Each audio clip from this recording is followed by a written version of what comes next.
Strategic arms reduction treaty షార్ట్కట్లో new start ద్వైపాక్షిక అణ్వాయుధ నియంత్రణ కోసం 16 సంవత్సరాల క్రితం top nuclear countries America Russia చేసుకున్న ఒప్పందం ఇది. ఇప్పుడు ఆ ఒప్పందం గడువు ముగిసిపోయింది. ఇది కొనసాగుకుంటే ఫలితాలు దారుణంగా ఉంటాయి. ఈ నిజం తెలుసు కాబట్టే ఒప్పందాన్ని కొనసాగించడంతో పాటు మరో శత్రు దేశం చైనాను కూడా న్యూ స్టార్ట్లోకి లాగాలనే ప్రయత్నాల్లో ప్రారంభించాడు ట్రంప్. కానీ అందుకు డ్రాగన్ కంట్రీ సిద్ధంగా లేదు. అసలే ప్రపంచవ్యాప్తంగా ఉద్రిక్తతలు కొనసాగుతున్న వేళ ఈ అణ్వస్త్ర పరిణామాలు మరింత టెన్షన్ పెడుతున్నాయి. ఇంతకు అసలేంటి న్యూ స్టార్ట్? ఇప్పటి వరకు ద్వైపాక్షికంగా ఉన్న ఈ ఒప్పందాన్ని త్రైపాక్షికంగా మార్చేందుకు ట్రంప్ ఎందుకింతగా ప్రయత్నిస్తున్నాడు? ఈ ఒప్పందం కొనసాగకుంటే జరిగే అనర్థాలేంటి? Let's watch.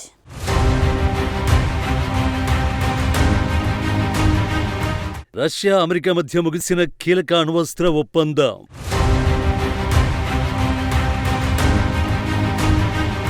ద్వైపాక్షిక ఒప్పందాన్ని త్రైపాక్షికంగా మార్చే ప్లాన్లో ట్రంప్.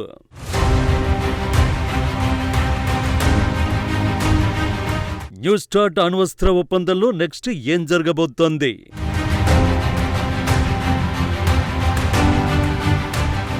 అమెరికా తన పవర్తో ప్రపంచం మొత్తాన్ని భయపెడుతుంది.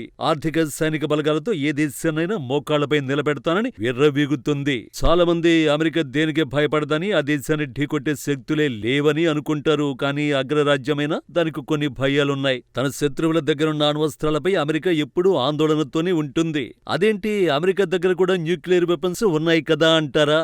నిజమే, అమెరికా దగ్గర కూడా శక్తివంతమైన అణ్వాయుధాలు ఉన్నాయి. కానీ తన ప్రత్యర్థుల దగ్గర ఉన్నవి కూడా అంతే పవర్ఫుల్ న్యూక్లియర్ వెపన్స్. వారికి తిక్కరేగితే ఎక్కడ తమపై వాటితో విరుచుకుపడతారో అన్న ఆందోళన వాషింగ్టన్లోనూ ఉంది. ఈ క్రమంలోనే 16 ఏళ్ల క్రితం అంటే 2010లో మాస్కోతో కీలక ఒప్పందం చేసుకుంది. ఆ ఒప్పందం పేరే న్యూ స్టార్ట్.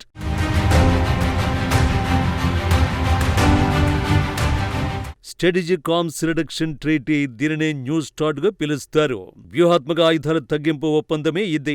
అమెరికా రష్యాల మధ్య ప్రస్తుతం అమల్లో ఉన్న ఏకైక అణ్వాయుధ నియంత్రణ ఒప్పందం ఇదే. 2010లో దీనిపై నాటి అమెరికా రష్యా అధ్యక్షులు బరాక్ ఒబామా, దిమిత్రి మెద్వదేవ్ సంతకాలు చేశారు. ఇది అమల్లోకి వచ్చింది మాత్రం 2011లో. ఈ ఒప్పందంలో భాగంగా రెండు దేశాలు 1550కి మించి వార్హెడ్లను మోహరించకూడదు.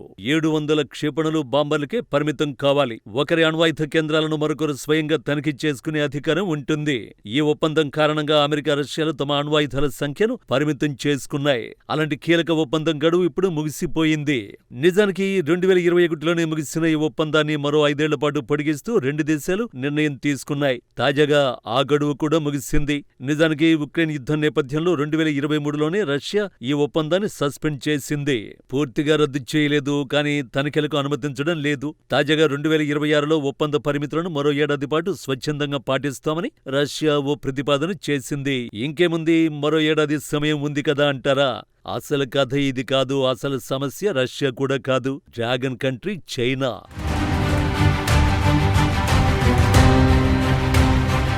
అమెరికా రష్యా మధ్య శత్రుత్వం నిజం. సోవియట్ యూనియన్ దగ్గర నుంచి ఈ రెండు దేశాల మధ్య అన్ని రంగాల్లో పోటీ ఉంది. చాలా విషయాల్లో రెండు దేశాలకు పడని పరిస్థితులే ఉన్నాయి. కానీ వాషింగ్టన్కు ఇప్పుడు అసలైన సవాలు చైనాతోనే. ఎందుకంటే అమెరికా చైనా మధ్య వాణిజ్య యుద్ధం పీక్స్ కు చేరిపోయింది. అగ్రరాజ్యంగా ఎదిగేందుకు ఎంత దూరమైనా వెళ్లేందుకు సిద్ధపడుతోంది బీజింగ్. ఈ ప్రాసెస్ లో సైనిక బలోపేతంపై ఫోకస్ చేసింది. భారీగా అణ్వాయుధాలను సమకూర్చుకుంటోంది. ఈ క్రమంలోనే డొనాల్డ్ ట్రంప్ రీసెంట్ గా కీలక వ్యాఖ్యలు చేశాడు. న్యూ స్టార్ట్ ఒప్పందంపై ఇటీవల న్యూయార్క్ టైమ్స్ తో మాట్లాడుతూ న్యూ స్టార్ట్ స్థానంలో రష్యాతో ఓ కొత్త ఒప్పందాన్ని కుదుర్చుకోవడానికి తాము సిద్ధంగా ఉన్నామని ప్రకటించారు. అప్పుడే ఏ అణు చర్చలు జరిగినా అందులో చైనా భాగస్వామిగా ఉండాలని తాను కోరుకుంటున్నట్లు బాంబు పేల్చారు. తద్వారా తన ఉద్దేశమేంటో చెప్పకనే చెప్పారు.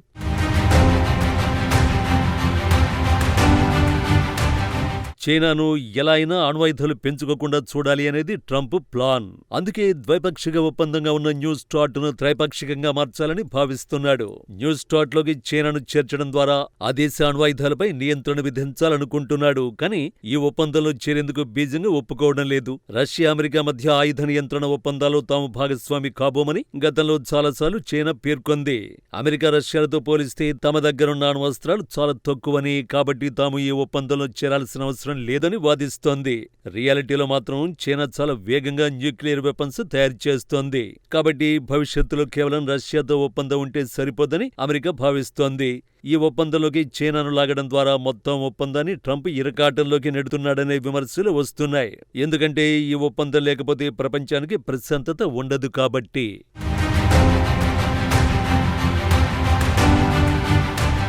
న్యూ స్టార్ట్ ఒప్పందం కారణంగా అమెరికా, రష్యాలు తమ అణ్వాయుధాల సంఖ్యను పరిమితం చేసుకున్నాయి. ఇప్పుడు ఎటువంటి నిబంధనలు లేకపోవడంతో రెండు దేశాలు తమ వద్ద ఉన్న న్యూక్లియర్ వార్హెడ్ల సంఖ్యను వేలల్లో పెంచుకునే అవకాశం ఉంటుంది. ఇది పరోక్షంగా చైనాను కూడా ప్రేరేపిస్తుంది. అమెరికా తన అణ్వాయుధాలను పెంచితే తనకు రక్షణగా చైనా కూడా తన అణు సామర్థ్యాన్ని రెట్టింపు చేస్తుంది. బీజింగ్ అసలు ప్లాన్ కూడా ఇదే. న్యూ స్టార్ట్ ఒప్పందం కింద ఒక దేశం మరో దేశం అణు కేంద్రాలను నేరుగా తనిఖీ చేసే వెసులుబాటు ఉండేది. ఒప్పందం లేకపోతే తనిఖీలు ఉండవు కాబట్టి అవతలి దేశం ఎన్ని బాంబులు తయారు చేస్తుందో, ఎక్కడెక్కడ మోహరిస్తుందో తెలియదు. ఈ అనుమానం వల్ల చిన్న పొరపాటు జరిగినా అది న్యూక్లియర్ వార్కు దారితీసే ప్రమాదం ఉంటుంది. ఇలా చెప్పుకుంటూ పోతే న్యూ స్టార్ట్ డీల్ లేకపోవడం ప్రపంచానికి చిన్న ముప్పు కాదు. సింపుల్ గా చెప్పాలంటే న్యూ స్టార్ట్ ఒప్పందం లేకపోవడం అంటే కళ్ళు కట్టుకొని ప్రయాణించడంతో సమానం. ఎప్పుడు ఎవరిని ఢీకొంటామో తెలియని పరిస్థితి.